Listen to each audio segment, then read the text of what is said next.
por toda a região montanhosa da Judéia, foram divulgadas estas coisas.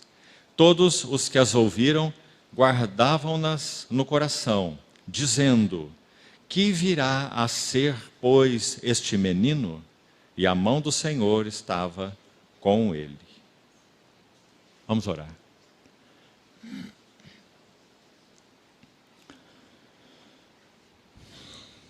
Amado Pai Celestial, colocamos uma vez mais esse tempo de comunhão em torno da Tua Palavra em Tuas santas mãos.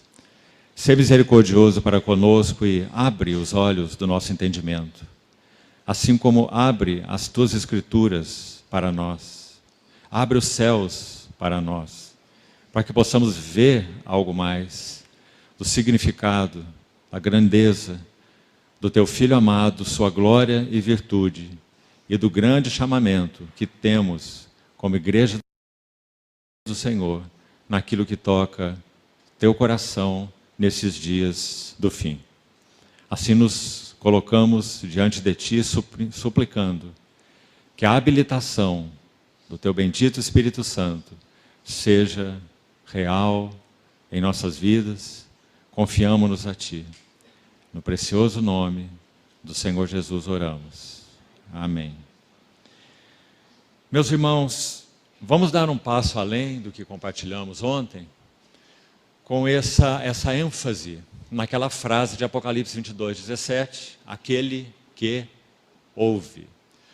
Ontem nós vimos a importância de como assembleias do Senhor podemos compreender a mente presente do Senhor para cada esfera onde nós estivermos inseridos. Recordando algo do que dissemos ontem, nós não conseguiríamos avançar como Assembleias do Senhor por um movimento automático, mecânico.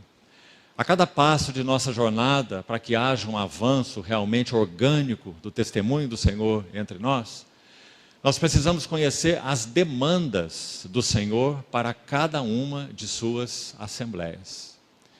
Graças ao Senhor, nós vivemos uma história em que entendemos que o governo do Espírito Santo nas assembleias locais, ele é algo realizado diretamente. Graças a Deus por isso. O encabeçamento de Cristo é uma verdade experimentada para cada Assembleia do Senhor que tem essa convicção, já que esses são os moldes do governo neotestamentário da igreja.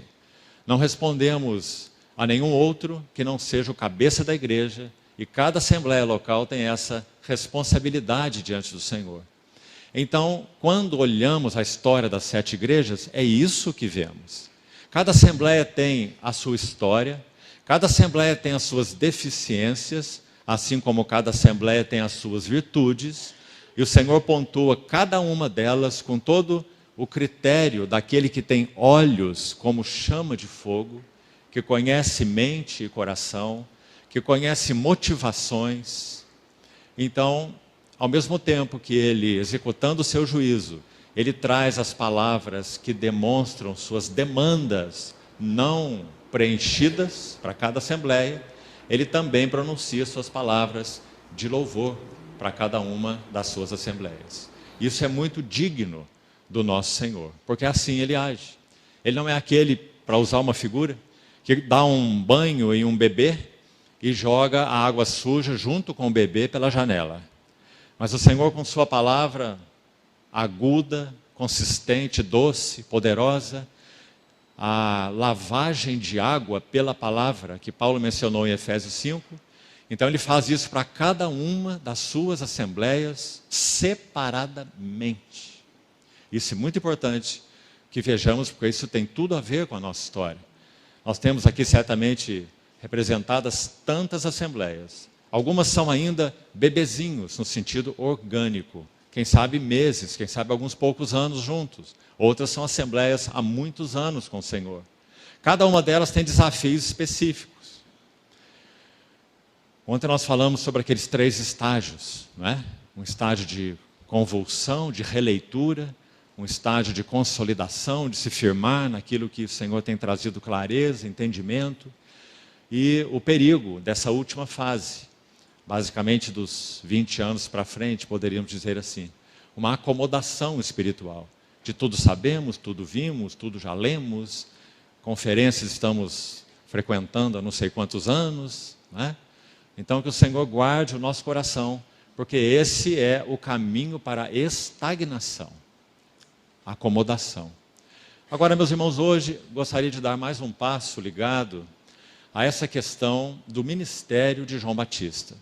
Sabe, meus irmãos, depois de uma lacuna profética, isso significa uma lacuna do falar do Senhor. Não houve falar do Senhor.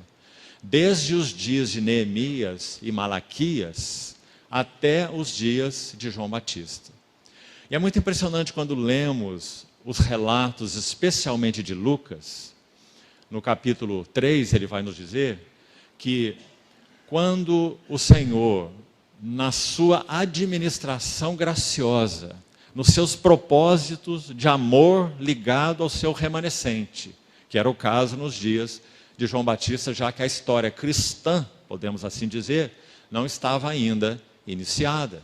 A igreja não estava constituída, a igreja do Novo Testamento. Nosso Senhor não tinha consumado sua obra no Calvário. Então nós estamos no final de uma dispensação, final da velha aliança.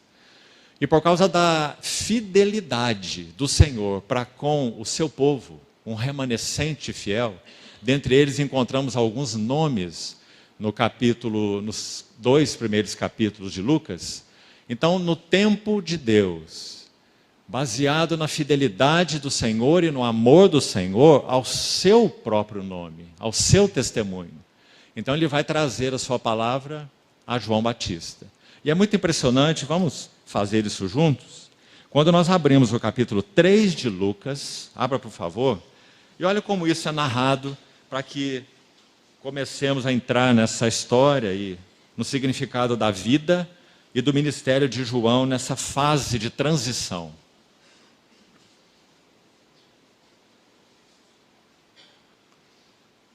Ouça com atenção. Lucas capítulo 3, verso 1.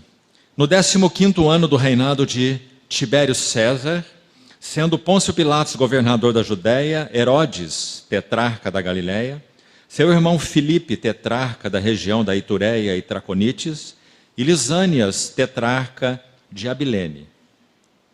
Tudo que concerne ao governo político, ao governo civil, aos grandes homens, começando pelo maior deles, o imperador Tibério César. Essa é a primeira classe de pessoas mencionadas, então, no verso 1. Agora veja o verso 2. Agora vamos para a classe sacerdotal. Para aquilo podemos dizer que concerne ao serviço espiritual, que deveria estar sendo prestado para a glória de Deus. Mas então nós vemos que eram sumos sacerdotes. Primeiro problema. Essa era uma questão puramente política. Não podia haver 2 sumos sacerdotes, apenas um sumo sacerdote. Então aqui nós temos um sogro e um genro, Anás e Caifás. Então temos essa frase tão expressiva aí. Veio a palavra de Deus. A quem? A Tibério César, a Pôncio Pilatos, a Herodes, ao governo político civil. Veio a palavra do Senhor a Anás ou Caifás, que deveriam ser os representantes do que Deus era para o seu povo? Não. Veio a palavra de Deus a João, filho de Zacarias, e mais um detalhe, no deserto. Porque essa expressão, meus irmãos, no deserto, é claro que era um deserto literal. João viveu no deserto da Judéia, e ali mesmo ele pregou o batismo de arrependimento, e ali às margens do Jordão ele batizou a todos que receberam essa palavra. Ele era um trovão de Deus, uma trombeta de Deus no deserto. Mas é claro que quando nós olhamos essa expressão no deserto, nossa atenção é chamada para o lugar da solitude. Porque significa o Senhor encontrar nesse lugar de uma aridez absoluta, e sem dúvida isso reflete o ambiente político, social e espiritual, como vimos, da época de João. O Senhor então encontrar nesse deserto, esse homem.